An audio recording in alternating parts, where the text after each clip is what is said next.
the conclusion of a new report by the Social Progress Imperative. It's a Brussels-based think tank. So why does Scotland come out so well? Let's speak to Michael Green, who's Executive Director of the think tank. Good morning to you, Michael.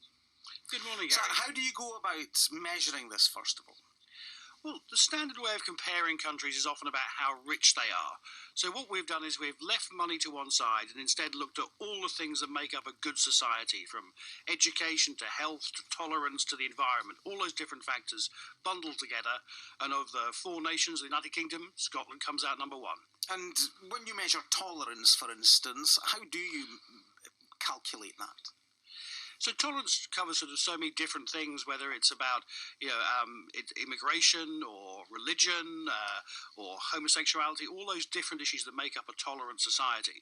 And that's where Scotland really outperforms the rest of the UK. We were talking yesterday about the police trying to crack down on hate crimes. We know that in some parts of Scotland there is still a sectarian issue as well. Does this tell us that although there is a way to go, actually what is happening in other parts of the UK is worse than what we see in Scotland? It seems that Scotland's doing better than the rest of the UK. Also, I mean, we measure this for all the countries in the world, and what we find is that tolerance is a really hard problem for countries both rich and poor. So if Scotland's doing well on this area, maybe there are lessons for other countries all around the world.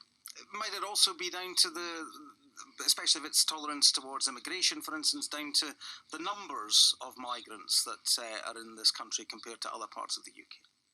Yeah, so that we'd have to sort of drill in a bit further into the details, see if there's different driving factors. But it's not just immigration, it's got a range of issues that Scotland is doing well on tolerance, and that's a really good thing.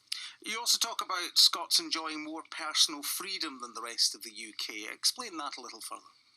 So freedom, we're looking at a whole range of things, whether it's actually, we use a survey from Gallup that asks whether people feel that they've got a lot of freedom in their life, and very positive responses, but not on every indicator. There are some warning signs for Scotland there, especially around teen pregnancies, and also young people not in education or training or work.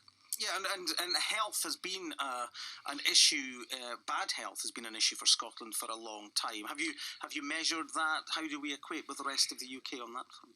Yeah, there's a couple of things on health. The first one is just in general, like the rest of the UK, issues about obesity, really big red sign, big problem coming for the whole nation.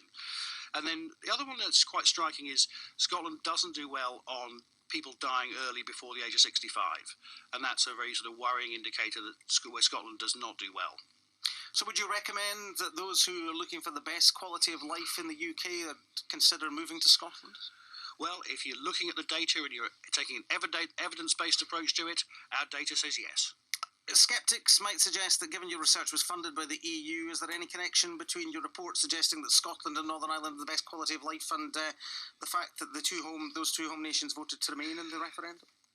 No, it was a collaboration with the European Commission, but it was entirely independent, based entirely on independent evidence.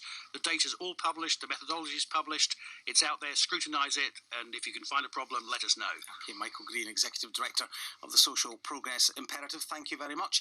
It's approaching 16 minutes past 7.